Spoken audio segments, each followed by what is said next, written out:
Live from Burbank, California, it is time for the World Championship Series of StarCraft II for Season 1 of 2015.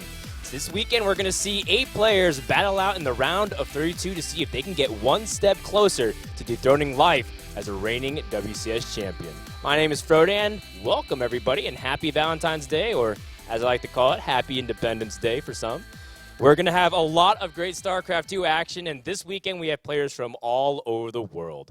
In fact, if we take a look at the round of 32, you might notice something different this time around for WCS. We have players represented from all different kinds of regions, from China, Latin America, Oceania, and of course Europe and North America.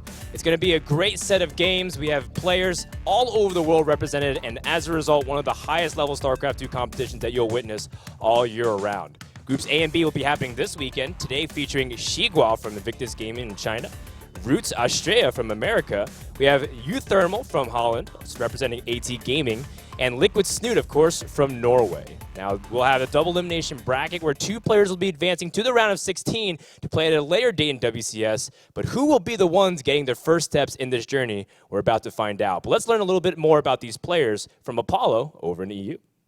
Group A, a Chinese veteran, 2 young rising talents, and a definite contender for BlizzCon. Snoot is the clear favourite for the group. He's also a clear favourite to be challenging for his first WCS title. XiGua and Uthermal come from 2 different regions and they play 2 very different playstyles. It's hard to know how they'll match up together. Astrea is the clear underdog of the group, but with surprising results in the online qualifier for WCS, he has sparked interest. Snoot should be taking first place. It is a race for second. Ooh, the tension is building in the air. I'm not sure what's going to happen either, Apollo, and I don't know if anybody, you guys either, so make sure to join in the conversation. Let us know. Hashtag WCS on social media, and let us know who you guys predict are going to be taking this first series between XiGua and Astrea. Now, these 2 guys, there's not a lot of information on Astrea. He's coming in as the new player, having defeated Scarlet and Suppy and Violet in the past, but how will he fare against a Chinese Zerg? In the meantime, XiGua, well, he comes in as a favorite, but this is plenty of time for upsets and news stories to arise. And who better to tell you than our commentators, Nathanius and Rotterdam. Take it away, boys. Thank you very much, Dan, for that lovely introduction. It is finally time to kick off WCS Premier League in 2015, Nate. We have still been watching a lot of StarCraft over the last few months, but it's been a while that we've been in this studio for this particular tournament series. Yeah, I've been getting so worked up this week getting ready for this broadcast. I'm so excited to see these guys offline. Some of them, Uthermal never even coming to America before. Yeah. This is his first time competing here. We're going to have a great set of matches. There's just so much to be excited about for this season. Fellow Dutch pride in my American studio. We're taking over, Nate. We're claiming back what we once upon a time had a long time ago. Well, we had New York, but you know, we had something. It's going to be a fantastic day, of course, as well, because later tonight we are going to watch 50 Shades of Grey together, right? Oh, yeah. I thought we weren't telling him about that one. No, that's okay, Nate. There is nothing wrong with 2 handsome men going to the cinema together to watch a lovely movie. But of course, for now, all eyes will be on this WCS group. We're really excited. You know, there are so many things to get excited of. There is an insane amount of prize money on the line. But there are a couple of matchups that we just never seen before. And I think that's really cool. There's nothing more fun for us as commentators to go to the studio and legitimately don't know what is going to happen. You know, of course, we have a vague idea about the strengths and weaknesses of these players, but XiGua versus Astrea, I have never seen these 2 guys go up against each other, Nate, and I'm sure that you haven't either. No, I have not, Rotterdam. The cool thing about this, and you know, XiGua has competed in the region where Astrea would have tried to qualify last year, but this is Astrea's first time actually making it to Premier for WCS, his first time playing on this stage, and well, XiGua's been here. He's been around the studio a couple times, Kev. Yes, he was part of every single WCS America. Of course, this time it's just WCS Premier League, but last year it was WCS America. He was part of it for all 3 seasons. This man, on the other hand, he did have a couple of good tournament runs. You may remember him from the Endless Game on Blu-ray tournament, which I really thought was a breakthrough performance for him. I think he played very well. In the end, I think it was Minigun who defeated him in a very close PvP series, but that was definitely the tournament that put him on my radar, and I was like, man, this kid is good. Ever since then, in a weird way, I kind of feel about Astrea as I feel about Masa. You know he's very good, but he doesn't really stream, doesn't really participate in a whole lot of online tournaments. But then suddenly at some of these big tournaments where everybody's watching, then he's there again. Yeah. And I do agree with what Sean said, our dear friend Mr. Apollo Clark from Europe, that he is an underdog in this group. But I'm excited to see his Protoss play, man, because I know that he has some tricks up his sleeve. Yeah, I think a lot of people would have favored Scarlet over him, even with not as much practice as she had lately, just based on her experience and results over the year. Really interested to see if nerves or anything like that come into it. Also, taking into account, we found out earlier today that Astrea actually is from very close by. I think he's traveled the least of any of these 4 players in this group to come compete today. Yep, that's actually must be very nice for him, something we didn't know. But Astrea lives in San Diego, which, if you're not familiar with American geography, it's only 2 hours away from this studio. So that must have been very pleasant for him. It's a beautiful drive as well, you know. California, sun is shining. I'm pretty sure that Astrea is feeling the hype. Probably had some good tunes on his way here to the studio. So I think that's really nice. Of course, XiGua had a long journey all the way from China, but then again, that's a journey he's made 4 or 5 times by now. Yeah. So he's pretty familiar with it. Experience-wise, I actually think that, I think Snoot is the favorite for this group. Completely agree with Apollo. Snoot definitely one of the favorites to perhaps even win the entire season or qualify for BlizzCon at the end of the year. Now, that's very far away, but one big, deep tournament run in a WCS season, especially now with Europe and NA combined, that can really get you there, halfway there, so to say. But XiGua, on the other hand, is also a favorite for me in this group. I think he is the... Yeah, I think it's second most likely that he will advance just because of his fair share of experience. He's been on so many big stages already. Just to put things in perspective, in 2011, this man on your screen was the runner-up of the World Cyber Games. Now, once upon a time, that was one of the biggest tournaments out there. In StarCraft II, it was never considered as like the big tournament, but it was still a pretty damn high-profile tournament in the first 2 years. So this guy's been around the block since 2011. And what's really interesting is in that tournament, Nate, where he was the runner-up, he lost in the final against MVP, he actually beat Snoot. But that was 2011. That's of course that's a different Snoot than the Snoot we currently have in the building. He went through a lot of development over the last few years, and as you guys may have seen the countdown screen on the players' screens, we are loading into the first map of our first best of 3 of the day to kick off the WCS Premier League. It's going to be on Deadwing. Yep. Cool. For a second, Nate, I had a heart attack. I was like, oh my god, I didn't have the right UI. But then I realized we have a dedicated observer in the house, of course, so it's not even up to me. At least not yet. Anyways, Deadwing is going to be our first map. Of course, exciting for us as well. Bunch of new maps. I'm very curious to see which maps we will see throughout the day. I don't think we're going to see a whole lot of Secret Spring, but, we'll start off on Deadwing and we'll see where this goes. Definitely fun. We don't have to see King Sejong Station every single best of 3 anymore, Nate. Yeah, well, we may end up seeing Overgrowth, Rotterdam, but as you guys can see, we are loaded in. We're ready to kick off Premier League for WCS in 2015. And your first player in the southeast position of Deadwing from Invictus Gaming in China, he is XiGua. Qualifying over players such as Tudming, XY, and Clavey. And his opponent in the northwest, the blue Protoss representing Root Gaming, he is Astrea. Qualifying by defeating Scarlet, one of the top NA players in 2014. Yep, so it's fun as well as XiGua had a Protoss in his challenger matchup. Clavey, as you just mentioned, he was able to defeat him 3-0. That's a Protoss player we don't know a whole lot about. Of course, Astrea, he was able to defeat Scarlet 3-2. Now that's a Zerg player, so both of these players have already practiced this particular matchup a whole bunch for challenger. That's a series we know a lot more about. You casted it, I was watching it. It was a messy series. It was a bit of a messy series, I think is the best way to put it. And especially that game on Deadwing in particular with those Vipers. Yeah, what I wanted to ask you was, like, coming into that, Astrea had a pretty big opponent. There were a lot of people that tuned into that game. It was a qualifying match for him. I have to wonder if nerves come into that. Could we see similar craziness in this series due to something like nerves against XiGua? It's definitely possible, but I think for Astrea it's already such an achievement that he has made it to Premier League that I hope that he goes in here with an open mind. Nothing to lose, everything to win. It's only 2 hours from his home as well, so it's not like, he had to take a week off school or that he's been on the road for forever. It's like, oh man, it's only 2 best of 3s. I think the best way to go into this is just, this is a local tournament and beautiful things can happen, and if it doesn't happen, well, then maybe next season.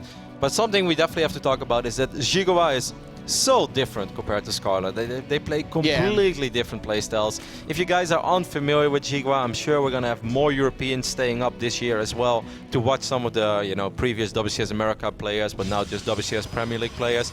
XiGua is a type of Zerg player that's really active and makes a ridiculous amount of units in phases of the game that it doesn't make sense, but for some reason never really destroys his own economy. He's always able to bounce back and still turn it into a normal game. He's a very fun and an action-packed Zerg player to watch with a very dynamic playstyle. Yeah, I would be surprised if we saw him stick to, well, like you said, like Scarlet style, like Swarm hosts. Kind of reminds me of Tudeming in that sense, where there's always a ton of stuff running around on the map, and that will, of course, make it a bit more difficult if Astrea tries to rely on any hidden pylons. These Lings have already completely scoped out the natural and third base of XiGua, just making sure there's nothing fishy to worry about. But Astrea, he opened up pretty greedily himself, going for the Nexus first straight into this this gateway setup and getting a little bit of a later forge. He can still get the photon cannon, but he'll have a very nicely timed warp gate if he wanted to make some form of two-base push. That Zealot is not going to make it in time, and this is a nice amount of Zerglings for XiGua to just run in here. That's good positioning on the Zealot, but eventually it will still get surrounded. Probes helping out, that will actually make a huge difference. A couple of Zerglings will go down, but in the end it doesn't matter, as man, this is so frustrating, because where's that sentry that's popping? That's yeah, it's in the main. I think the gateway's in the main base. His mothership core is about to finish up in the natural, so he's going to lose at least this one pylon and that zealot, and potentially a cancel on another one. Okay, he keeps the sentry on the high ground. That's nice. He could drop a force field. That's exactly what he does. But I think XiGua is already very happy what he achieved with these slow Zerglings. He made a few more than you normally see Zerg players make. And Nate, something that we don't see right now, and that's something that most people probably don't think of. If you're Astrea, do you know how paranoid you are right now that what if there wasn't a follow-up? What if there were like 22 speedlings as a follow-up? Because he probe scouted, but he probe scouted left bottom first. And every Protoss player in the world will tell you how frustrating it is if you scout the Zerg player's base wrong, and then you try to scout their main, but then he actually already has Zerglings out. And then it's like, man, does he have speed now or not? I can't possibly know. Most likely he doesn't have speed, but he doesn't know that. So the last 30 seconds were like the most nerve-wracking 30 seconds that Astrea has had in a while. Fortunately, he doesn't have to worry. There was no extractor, there was no speedling follow-up. But that's just one of these things. If you're a Protoss, you're so damn paranoid about it. Yeah, he will have to kill his pylon and his wall as well now that he had blocking out. I guess he doesn't need to move out just yet. No, he can actually keep it alive and take out the rocks later. Well, he doesn't want to do it. I guess he wants to expand on high ground. So if you guys wonder, like, wow, why did he drop that pylon? Was it really necessary? Well, it wasn't, but that's something that he couldn't possibly know. You said, he can't know that there aren't going to be 20 more speedlings flooding through at that stage of the game. And if there is anybody has a lot of experience with 20 speedlings flooding your natural at the 6-minute mark, Nate, it's me. I don't know a lot about this game. I've seen it happen. Probes versus Zerglings is not a fair fight, Kev. It's just not a fair fight. I keep trying, but it's just... Yeah. He's putting a bit more chrono, and of course he wants to get a... Actually, wonder if my god, he unpowered his cybernetics core. That's a little bit sloppy, but... Okay, maybe a few of those nerfs, like you mentioned earlier. He's going up to 3 bases very quickly. He did actually start his warp gate very late, now that I think about it. Yeah, because everything was just, it was panic. It was a picnic. He wanted to get those sentries out. It was an early game picnic. Well, he has a third base on the way, so in the long run, most of this is excusable if he can safely get through the mid game without taking too much damage. XiGua will be moving up now to his lair. His Roach Horn is finishing up. He is still getting Zergling speed, so the Lings can be active out on the map. I don't know that this means he wants to play a primarily Zergling style, but he has options when that lair finishes to either get Roach speed and a Hydralisk Den, or play with a lot of Roaches, or he can go straight for Hydralisks and just have the Roach Horn as a safety net. Yep, I wonder, if I was XiGua right now, I would definitely go up to 4 bases immediately, which I think is the correct response if you see your opponent going up to 3 bases that quickly, especially after Astrea had a far from ideal early game. So I'm a little bit surprised to see that 4th hatchery is not down yet, but I completely agree with everything you said, Nate. There are many ways that XiGua can go with this. I think putting on a lot of Hydra pressure, there's absolutely nothing wrong with that, because if Protoss goes up to 3 bases that quickly, they'll most likely rely on Blink Stalkers and just gateway units for a little while longer. You don't really rush up to 3 bases and then also get Colossus out. I guess if there's one map you can get away with it, it would be Deadwing, but it's just not something we see very often. No. Spire hidden up in the top right of the map. So XiGua keeping this tech option in a very difficult to scout position, as a hallucinated Phoenix could go through the main base. Well, it certainly won't see anything useful there. At the same time, he's moving out some of these speedlings and a handful of Roaches onto the map, but this isn't really a crazy huge force. Yeah, it's not, and Astrea will realize as well. As long as you're going up to 3 bases this quickly, and then Zerg player shows up and he shows a few Zerglings and Roaches, but you're like, hey, I can actually deal with this like very easily. Then you know something is wrong, Nate. Because as us Protoss players, we are not born last night. We know those things ain't right because we know it's a lot harder to defend early 3 bases like that. So then you have to start scouting the main base of the Zerg immediately, and we do see that Spire going down. We see a lot of minerals and gas banked up already. And Astrea sends a hallucinated Phoenix through XiGua's base, but he's not going to see the Spire. It's off in the far nether regions of the map. It's not to be found, Rotterdam. No, but he still has to know. I mean, he's dropping the Robo Bay. I'm sure that he's confused, but he sees the amount of units and he knows that this is not right. Like, there's no way that this is supposed to be that easy for him. There's no way that his army is supposed to be bigger right now than XiGua's army if XiGua actually wants to make Roaches and Lynx. So it's one of these things where even if you haven't seen it yet, you just have to kind of use your star senses now and just realize something is not right. He is getting Blink Stalkers, that's something, but I really wouldn't have minded him seeing throw down a Stargate. Of course, okay, the force fields are good now. He gets a couple of these units for free, but once again, this should even strengthen the feeling further that, you know, something's up over here. Yeah, why are you just going to throw a couple of these units out? I mean, the Mutalisks are coming out now. 11 of them made in the initial volley. So let's see where he decides to move them, when he decides to move them in. Picks off the pylon that Astrea had on the map. This is his only map presence as he sends out another hallucinated Phoenix, which maybe actually could end up spotting one of these mutas, but at that point they will have already hit this third, it looks like. No, there's still no cannons going up And in any Blink mineral isn't done line. yet. Yeah, this is very, very frustrating. He's just not ready to deal with Mutalisk right now. That only cannon that was there from the start will get picked off immediately. And what are you going to do now, Astrea? Will you use recall? Or are you going to try to just go for a crazy attack, which means that you're putting yourself borderline all in? I'm not sure what it is going to be, but it's pretty hard right now. Okay, he's going to just walk back, no recall. He's going to activate Photon Overcharge. And now I really wonder if he's just going to only rely on Blink Stalkers and then maybe Archons, or if he's going to throw down Stargates. If XiGua does one of those things where the Zerg will sometimes open with these Mutalisks and then switch away, I can see where just playing like this works out. But if XiGua continues to add on to the Mutalisk count, at some point or another, you need to get a Stargate, Roddy. He's getting one now. He definitely needs more than just one as well, unless he wants to go one Stargate, Fleet Beacon, and then add like 1 or 2 more. Probably add on more when he gets the Fleet Beacon. That does make a lot of sense. Because just producing one Phoenix at a time. Yes, Phoenixes It's not going to cut it. They're good. They're not that good. Exactly.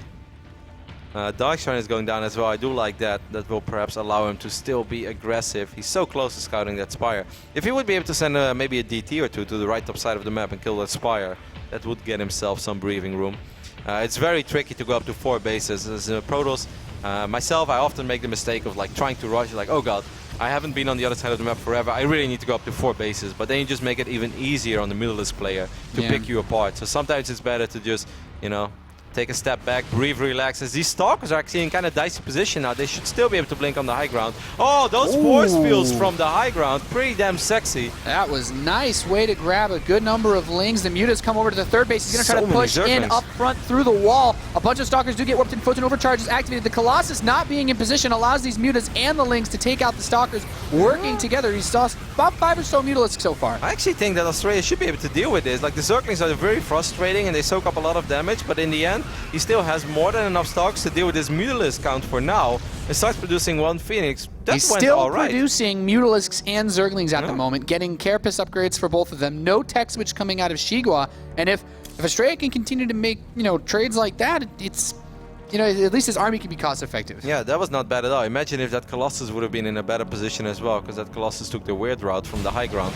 If it would have just gone via the natural, it would have been able to get some sweet volleys off on all the Zerglings, but you know, he handled that very well. I think our American Protoss player so far is hanging in there like a champ, Nate.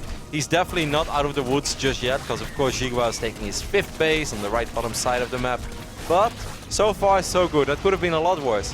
Yeah, War Prism managed to get some Zealots over at that northeast 5th base. War Prism was taken out, but we have Dark Templar in play. 3 going to cross the map, trying to, at the very least at this point, keep XiGua's Mutalisks at home, buy him some time. And you know what? I'm not seeing, Roddy, any Spore Crawlers. So if the Overseer up front, if he doesn't notice these quickly enough, he could get a lot done with it. Yeah, there are 2 Overseers on the map. One is with the Mutalisk right now, and one was at the entrance. But now the Overseer will lose detection of at least one of these Dark Templars. So this is nice, because right now Astrea is buying time for himself to get his Phoenix number up and forces these Zerglings and Mutalisks to be back on the other side of the map.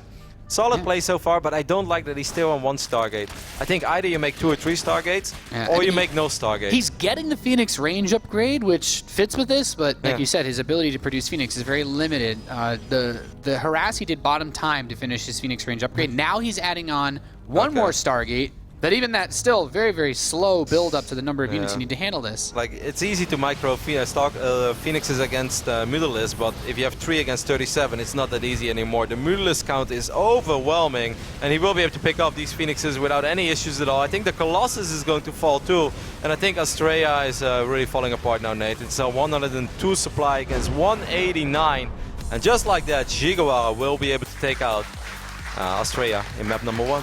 Yeah, a solid map 1 performance. Things starting off a little bit sloppy, I guess, was the word that we've been throwing around when we talked about Astrea so far. And, you know, it's a big stage for him to play on. That's one of those mistakes that you make. It's like, well, even the positioning of the gateway kind of plays into that, because if you build at the ramp, then the Zealot's there in time. It was just a matter of how long it took to get there before those 6 Lings arrived. He tried to save all the minerals he could have possibly saved in this start by tucking that gateway right behind his mineral line. That does help you against like temples and stuff, you know, having it closer to your mineral line, but obviously against a slow Ling opening like this, it can be a little bit frustrating, and the Zealots showed up late to the party.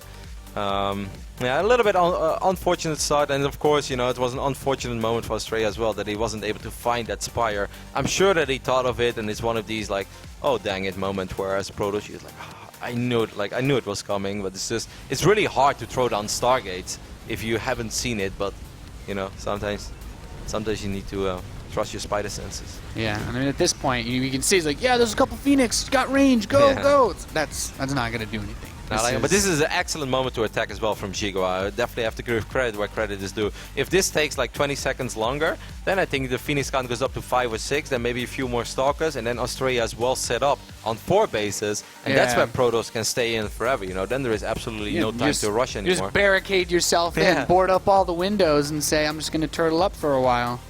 How did that move? The next map is, well, Roddy, I guess I'm not surprised to see this one coming back. Overgrowth.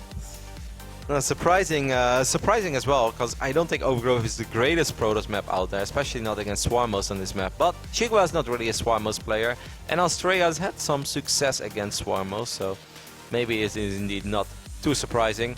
Well, we saw game number 1. What else can we talk about? Just XiGua's solid macro as always. You know, he definitely knows how to spend his money, produces a ridiculous amount of links, is very good with his injects, he's fast. Pretty much the same XiGua as we saw in 2014 so far, Nate. Just very fierce. I like it. I like my fast play. You know, when you've got cross spawn on Deadwing, you can get all sorts of stuff that really drags it out. And that, I mean, Overgrowth is like the ultimate drag it out map for Zerg versus Protoss. How small it is, how narrow Overgrowth is. If you can secure yourself on 3 bases, you can sometimes get that corner base, or if you're opening up aggressively, you end up getting enough swarm hosts out that the Protoss can't really leave their half of the map. And that's, well, we've seen some long ones on this. This has been historically pretty good for those. But if that's not how XiGua plays, then maybe we're going to see some of that aggression again early on. We are loading in right now into the second map of our first best of 3 of today. Of course, after this, we're going to have an awesome PvZ coming your way between you, Thermal, and Snoot. 2 Europeans that definitely have a little bit of history with each other, as they had a little bit of friendly banter as well on Twitter. Yeah, so Snoot's tweet this morning, he's going to give him the Norwegian cheese. Which is weird, because us Dutchies, we are known for our cheese. I mean, as an American, I thought it was all about the Swiss and the cheese, man. No, like this actually really offends me, Nate, that you don't know the pride of our Dutch cheese. Like this thing that you guys... I'm sorry, Rotterdam. This thing that you guys called Gouda is actually Gouda, and it's Dutch. Oh, Gouda cheese, you mean? No, Gouda. Stop. All right, we are loaded into game number 2. And over here on the right top side of the map, we have the man who's representing Invictus Gaming. It is XiGua. Yeah, comfortably up 1-0. And this is a position he's been in many times before. His opponent in his first WCS Premier run trying to bring this series back from Root Gaming, he is Astrea.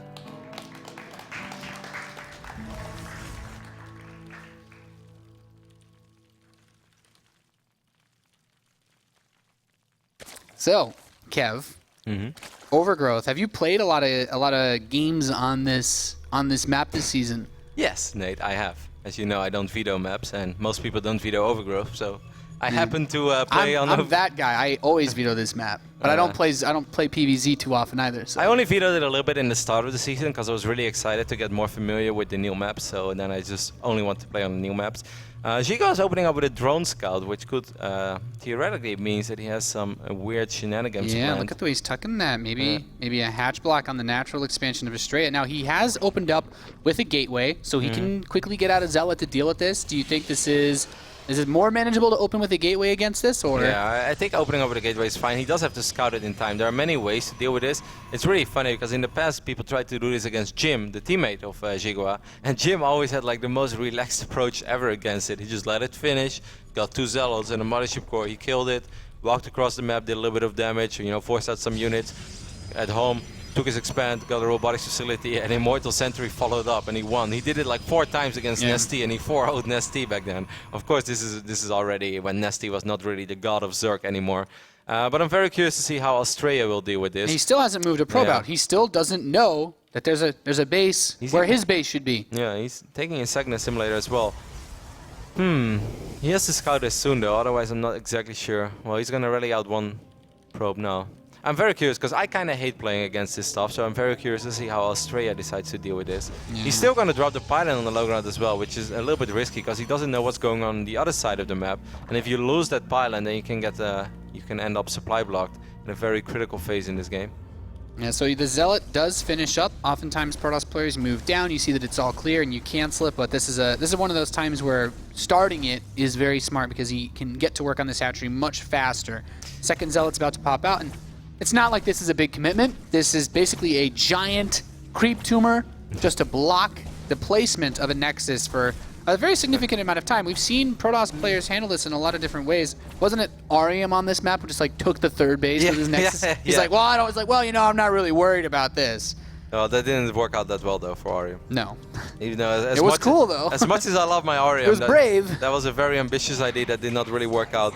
XiGua is just taking a ridiculous amount of hatcheries. He still hasn't taken any gas. If I was Astrea right now, I would have been a little bit worried if there was indeed, a speedling opening on the other side of the map, because he would never be able to wall off in time because his wall off is literally covered by creep. Yeah, and the hatchery does get picked off. The Broodlings coming out, taking a bit of shield damage, actually dealing quite a bit of real damage to one of the Zealots. But like you said, going up to 3 bases this quickly, almost feel like there's a big opportunity for him to go put that counter pressure on. The Mothership Core should at least be able to scout it. Now, Astrea did scout with a probe, and he saw that there was a 3rd hatchery going up, and that should kind of give away that XiGua doesn't have an extractor yet. Otherwise, it's almost counterproductive to take 4 hatcheries and also get gas. Those things don't really add up. Then you have like 9 drones in your mineral line. Yeah. You can still make a few Zerglings, just not a whole lot. So Astrea is going to start up a gateway as those Lings are cleaned out of his base. 2 more gates being added. There's still, some creep blocking his base. And since there was no gas taken, I feel like there's a little opportunity here for him to make a gateway push. Just how much he commits to it is going to be the most critical factor to look at. A bunch of extractors going down now, and I really wonder if XiGua is even going to open up with Zergling speed, or if he's maybe going to throw down a Roach Warren immediately, because he has to kind of worry about potential gateway pressure coming his way as well. Like, I still hate this as Protoss though. Like, yeah, you know that you can maybe do some pressure here and there, but if that pressure fails, look at how late this Nexus is, Nate. This is 7-minute mark. Even in Wings of Liberty we expanded quicker than this. Yeah. Well, I didn't expand at all, I just forgated, but most people expanded quick. Fair enough. Fair enough, Kep. So he's got the 3rd base complete, going to place some injects, and this Zergling wants to run by and check the natural and make sure, hey, you did expand, right? Like, I'm not going to have to build 8 spine crawlers. He has 1 spine on the way. Some slow Zerglings. He is building his Roach Horn, though, now that he has his gas and his natural. A 2nd spine crawler gets added on, and I believe he's building these at his natural. I mean, so he might be forfeiting the 3rd. I guess the Roaches might not be on time. I guess it depends how much he warps in. I think he's also worried about the amount of gateways. There could be another gateway in the main, of course. I think with the 3 gateways, I actually think that XiGua should be able to keep this hatchery alive. He doesn't have a creep tumor connecting the bases, and that's very deadly. But look at all these units that are in production. And he has a few roaches out as well, right? No, just now the roaches are starting. I still think this hatchery should be savable, especially with these 2 queens over here. Alright, well, even without the creep tumors to connect, he does get the queens over here, defends the pylon in the back, and there are no stalkers, so fighting against roaches with just zealots and sentries gets pretty tricky. He could try to force field the units off on the right side, but that's a very risky move to make. He wants to, of course, keep the energy in the Mothership Core for a recall, trying to pick off one of these queens as the Spine moves over. Spine not able to place, force fields the Zerglings away, and the Zealots starting to get to work on a bit of this army. Yeah, but 5 Roaches are joining the party, and I think that these 5 Roaches are good to actually deal with these Zealots. It will all come down to unit positioning for XiGua, but so far he's doing a very good job in not losing all of his Zerglings without a proper reason. He's going to try to get a creep tumor down. It's very important that Astrea snipes his tumor, because if that tumor goes down, I don't think that there's ever any way that he's ever going to be able to kill this hatchery anymore. Yeah, well, Astrea has Immortals building back home. His +1 attack is actually very, very close to finishing up, so I'm imagining that we're just going to have another follow-up push very, very soon after this. Yeah, XiGua was still able to squeeze out a few drones during all this, which I'm amazed by. He's currently at 43 drones against the 38 probes on the other side of the map from Astrea. Astrea was doing all this of 2 assimilators. He did get a couple of good force fields there, and actually gets a couple of Roaches off creep.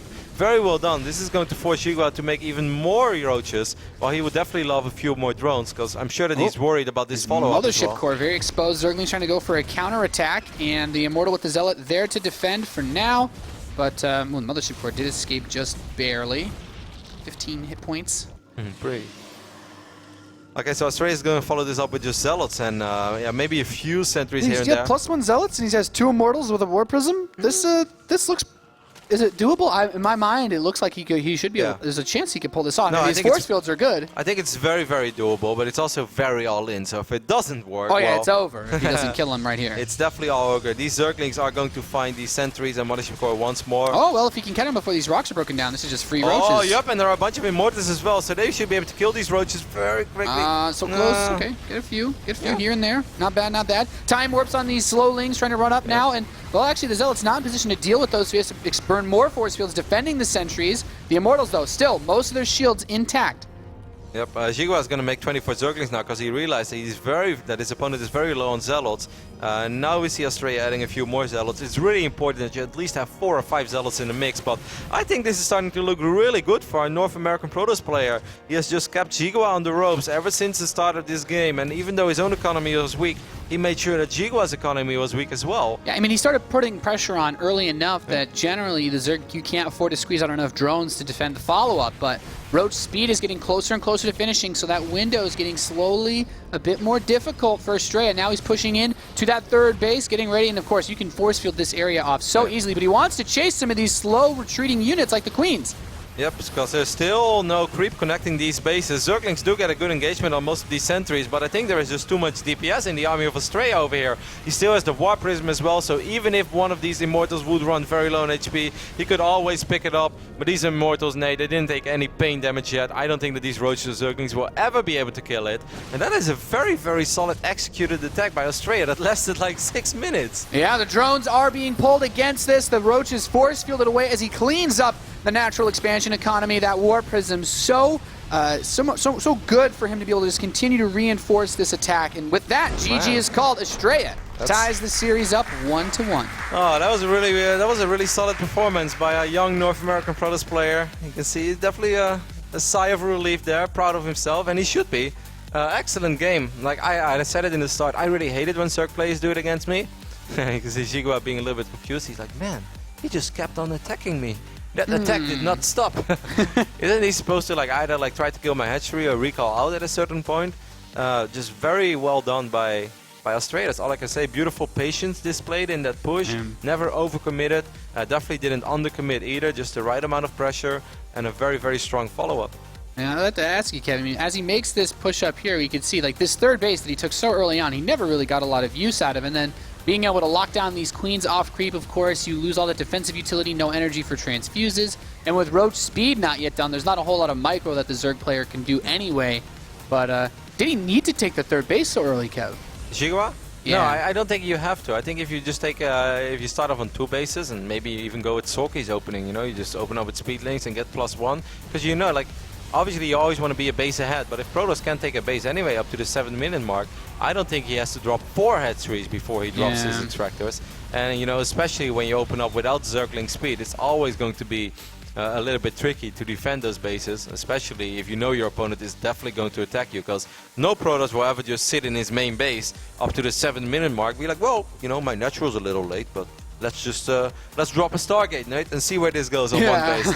No Protoss would ever do that. So I think you make a good point there. I think XiGua could have taken his extractor before going up to that hatchery number 3. Yeah, with the hatch block, that's where it seemed like it's like, okay, we see Zergs go pool into 3 hatch all the time, but with the extra hatch, you know, that's you're asking for a lot there. So it looks like the third map is gonna be Vani Research Station. Well, this is why I was hoping we would get a game 3, because I was scared we would just see Deadwing and Overgrowth. I like to see these new maps. Yeah, no, I think Vani Research Station is actually a very fun map. It's probably my favorite map of the new 4 maps. It's definitely the most fun to play. It's pretty good. I've seen a couple of good games on it as well. I've even played one game against Rain on it.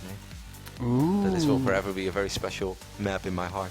Nice. So we're on the map. When we get in the game, you can show me where your tombstone is, Roddy. All over the place, Nate. It's one giant graveyard of Roddy's hopes being crushed. But no, it was awesome. I think it's a cool map. It's of course a very unique map. We will talk about it as soon as we're loaded in, because you can take your natural very safely as Protoss, which is often a good thing for you, but it of course means that Zerg players will probably play it very safe as well. Sometimes you see Zerg players doing crazy stuff because they know that Protoss players like to go Nexus first over here, but I don't think that it's a great risk to take if you are a Zerg player. All right. Looking forward to seeing what these guys bust out. This is a very different map compared to some of the ones that you may have seen in previous seasons of the World Championship Series. And we are loaded in. Map number 3 in the bottom position, tied 1-1. Coming from China, he is XiGua.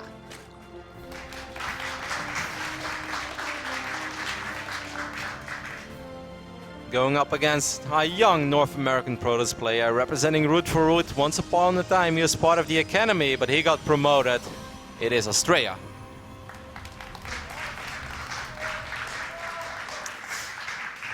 When I first heard about him, Nate, he was still part of Seed Gaming. Yep.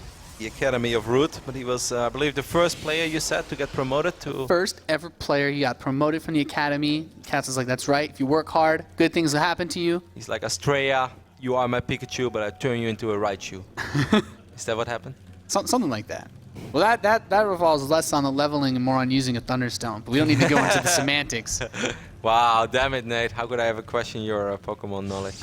All right, Charmander into Charmeleon then. I'll take it. So you mentioned something very important, Kev, as we were getting into this map, and that's that the natural expansion is very easy to take. Your main ramp covers both your main and your natural. It's in the back corner of the map. You cannot access it by ground at all without going through the main base, and naturally, this means you don't have to worry about run-bys as much. So your style, your strategy is going to be based more around slow play or being aggressive when you hit 3 bases. Yep. He's still opening up very safely, Astrea, that is. You know, gateway at the ramp, and he scouts as well. He's like, all right, you know, no gas, no pull. He'll probably just be going hatch first. XiGua is also playing it rather safe, as he has a drone on patrol behind his mineral line, wants to make sure that he's not being cannon rushed. He probably watched Pro League last night, and he's like, the horrible things that Protoss players can do. Yeah. Well, it's if there's one thing that I know Protoss players will never forget, it's how to make the maps that you think you're safe on the least safe ones out there. And Astrea is realizing nothing is more fun than making a paranoid Zerg and a little extra paranoid. He's like poking him. He's just like, ha, I'm gonna cannon rush you. Yep. Be scared. Be scared, nerd. Call my bluff. Call my bluff. Call my bluff. That's the pile of fish. Like, I'm gonna place it. I'm gonna place the cannon, and more drones being pulled. Almost the whole mineral line, and then he turns it back around. So I think it's safe to say this one pylon was a damn good investment by Astrea. Well, I mean, it's still 100 minerals. I mean, that was of course hilarious that 9 drones were being pulled. I feel like this is just a mental victory up to this point. Yeah. It's like, yeah, I got him. I did lose 100 minerals. Astrea got to be the big bully on the playground for a moment there. But of course, this does still mean that this Nexus is a little late. 4 minutes and 11 seconds. You know, it's not the end of the world. It's not a super late Nexus, but it's also not a very quick Nexus. So I kind of think that the idea here for Astrea is to have a follow-up early game pressure, maybe with 4 gateways against a Zerg player that doesn't want to take his extractor and goes up to 3 hatcheries again. Because I think that seems to be the case over here. Astrea is going to check one more time. Did you take a guess? Did you take a guess? Like, you did not take a guess. That's good to know.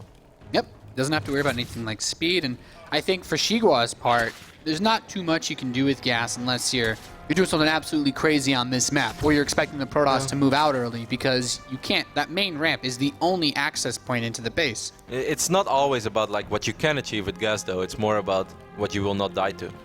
Fair enough. You know, Yeah. your scouting will always be 100% more accurate if you do have speed out on the map. Chronobus is being used, Nate, on that warp gate, and I think that there is a good chance Astrea is going to put on a little bit of gateway pressure.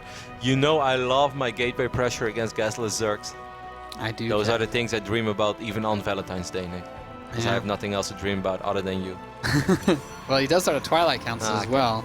So it's not a full-out aggression.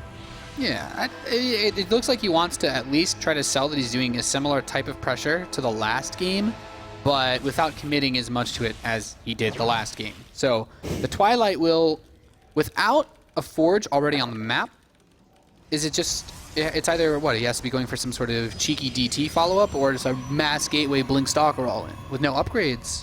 I feel like that's like the two most ideal choices. Tell me where I'm wrong, Kev. No, you're not wrong. I think you actually might be onto something with this DT thing, because he's not taking that much gas in. What? He's opening up a charge? Yeah, I was really surprised as well, because this is like kind of a strange opening. What does he do? Like a Zealot Archon push? Yeah. With no, I guess. I think this is going to be the idea. I mean, charge loads are very good, but it takes a while before you have charge. That pylon is so nice and close to that hatchery, by the way. That's really good news for our young Protoss that is representing Root. He definitely needs a little more than just 3 slow Zealots, though, to make this very scary for XiGua. But if I was XiGua right now, I'd be really confused. He starts the Spore Crawler. He's like, okay, what's going on here, man? I saw the Twilight. I don't think one base charge. Hey, I'm sure he's not expecting 1 base or 2 base charge. No, I can't blame him for that, Nate. That's not a build we see extremely often. Of course, Zealot Archon was popular for a little while. 12 more Zerg. He's forcing out a ridiculous amount of units, but of course his own economy was not very strong to begin with. So XiGua is still up 8 workers, and at the 8-minute mark, that is something that most Zerg players will be very, very satisfied with. Yeah. At the same time, he's been delaying the mining at this base for quite some time. The Spore Crawler relocated itself. He's like, where's the DTs? I'm ready for them. But they're not coming. Just more and more Zealots, which clean up these slow Zerglings, and that Zealot count's not decreasing. So as charge finishes up, he's actually going to have charge in 8 minutes. I would really love to see the reaction on XiGua's face the moment that charge finishes up. He's just like, what? He's like, you got this upgrade this early? It's like, it's not stim, man. But he's chasing down the queens, and just being able to move faster with those Zealots, he can defend the pylon more easily. He's cleaning up these Zerglings without too much trouble, and now he's able to fight in the ultimate choke point that you would want with Zealots. Yeah, but there are 3 queens helping out on it as well. Like, this is going relatively well for Astrea, but I still feel he needs more. He needs a more badass of a follow-up, but he's got 4 gates on the way, Roddy. I guess that's the only follow-up we're going to see this game. That Spore Crawler getting to work on the Mothership Core at the same time. The Zealots are running a little bit ahead of the party. Let's not forget, these Zealots do not have upgrades. These are not +1 Zealots. Don't shoot at these rocks either. Like, all that XiGua needs right now is roaches. He needs a lot of them, and he should use Burrow as well. Like, I think if he gets Burrow and then just gets a reasonable amount of roaches, he'll be more than fine. I think this is not going well for Astrea. Yeah, Astrea took every single probe he had off of gas. He is just cranking out Zealots right now. He has no gas income whatsoever, trying to end this game with mass Zealots. And Roddy, it looks like the roach count coming out now should be able to stave this off. Yeah, man, there are 6-7 roaches over here. Charge is still, you know, makes the Zealots a little bit better against the roaches, but you definitely need overwhelming numbers. And right now they are even in numbers. And with all these roaches streaming in from these 3 hatcheries that are just pumping out roaches, I think XiGua has handled this very well. This was a ridiculous build to go up against. It's very easy to be caught off guard, but I think a Chinese Zerg player handled this with style. Yeah, I definitely have not seen the 7-gate, no-gas charge lot all-in before, but certainly something that I think caught all of us a little bit off guard. Really well defended so far by XiGua as Astrea continues to push them in. He's going to try to knock this down, but he's down to half the supply of XiGua, and he's fighting over a 3rd base with, you know, it's not really mining at all, but the 2 bases that matter for XiGua, the ones with drones on them, are mining more than well enough, and roaches.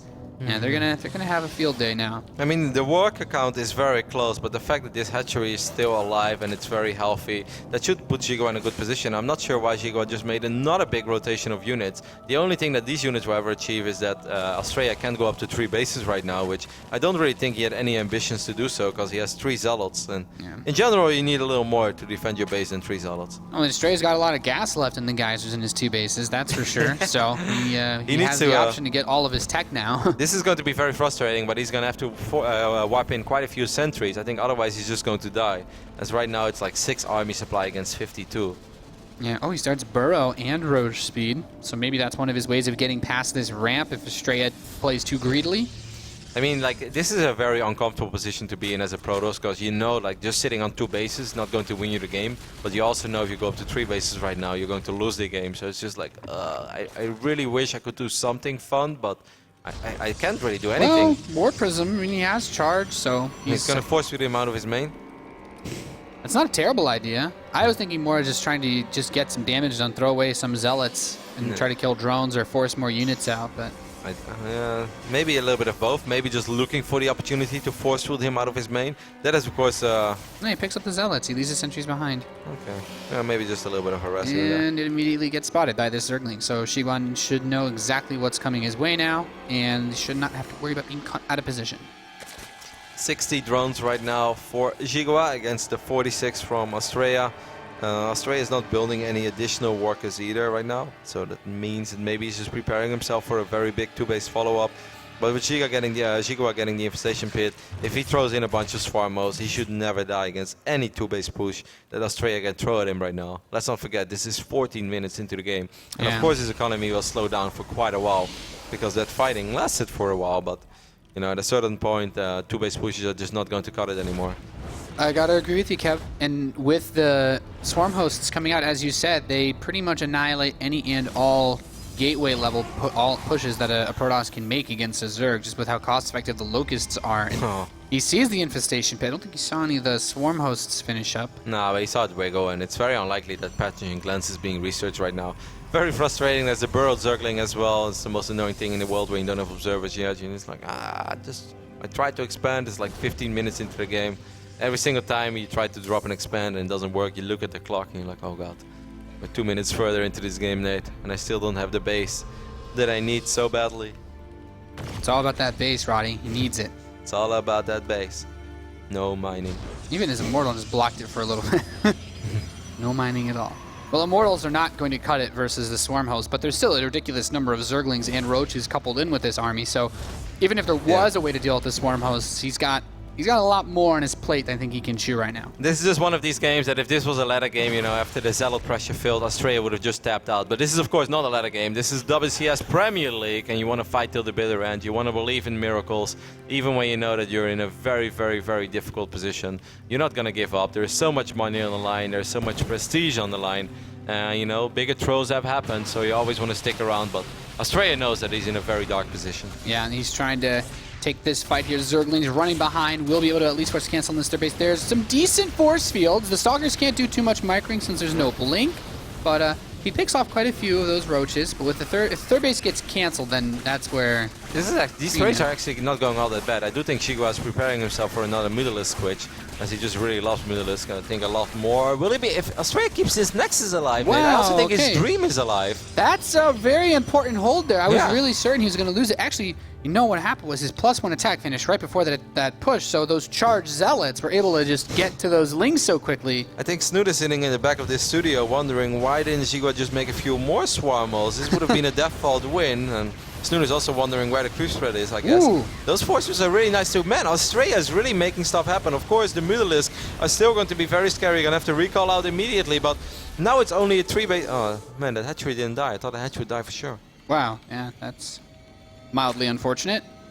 He does not have more than 68 drones, though. Can't move too many over there, but we'll see when he makes his next round, as the Mutalisks are now right now we have becoming a factor. Yeah, we have more Mutalisk on the map than we have Stalkers, and of course Blink is only halfway down, so this is not a comfortable position to be in by any means for Astrea, but it looks a little bit better than it did 3 minutes ago. Yeah, I have to agree there. So here come the Mutas. Photon overcharge immediately, a cannon. Yep, the cannon's there too, so... You know, he buys himself a little bit of time. We have to keep in mind, of course, there's still some Lings and Roaches on the left side waiting for that army to move out of position. I think this this game kind of shows that XiGua is just not comfortable using Swarmos, that it's just not his type of unit. I didn't mind when he made them at all, because it was very likely there was going to be a strong 2-base follow-up, and just having a few Swarmos, you know, spawning those Locusts will keep you safe against any 2-base push that doesn't include Colossus. But right now, like, he could have just continued making it and there would have absolutely been nothing wrong with it. Going for the Mutalisk is also not a bad choice, but it does, you know, it did give Astrea a little bit of hope.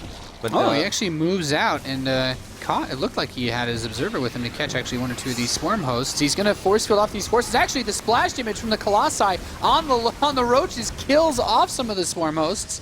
Not bad at all. He lost a bunch of workers though in the main base. Actually, he did send most of his stalkers back to deal with his Mutalisks, so this is indeed not bad at all. I thought he was going to lose way more than the Colossi being hunted down by the Mutalisks. Blink, forward blink. Picks off one of them. Man, where is Blink? Is he still not ready? Where'd the observer go? Did he snipe it? No, there was one in the main. Okay. Oh, well, he took care of all the swarmers, man. He's only down 26 supply. This is crazy. Nice. Of course, the Mutalisks will still try to keep him at home, but I think Astrea probably looked at that army and he's like, man, that's not a terrifying army. I wonder what is going to happen if I march across the map. Can you kill my army? And I think XiGua says, like, I don't think I can, so I'm going to base trade you instead. And he warped in DTs to make Archons inside of his base, so he's got a solid amount of anti-air, but the Lings are going to go for the counter as well, and it looks like the door is open, so all these probes moving over to the third base now. Is there actually enough to defend it? I don't know, Kev. Astrea needs to make sure that he at least keeps one mining base. That is something that he definitely needs. He can lose his main and his natural, but he needs at least one mining base, and then he can do a lot of pressure on the other side of the map. He's splitting up his army a little bit.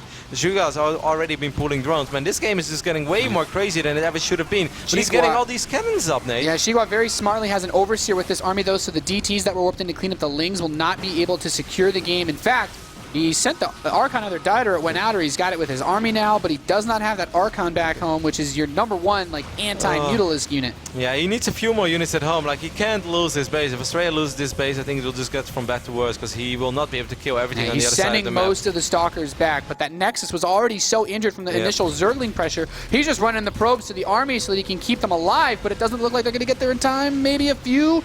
Just barely gets every last probe. There's only one probe left on the map.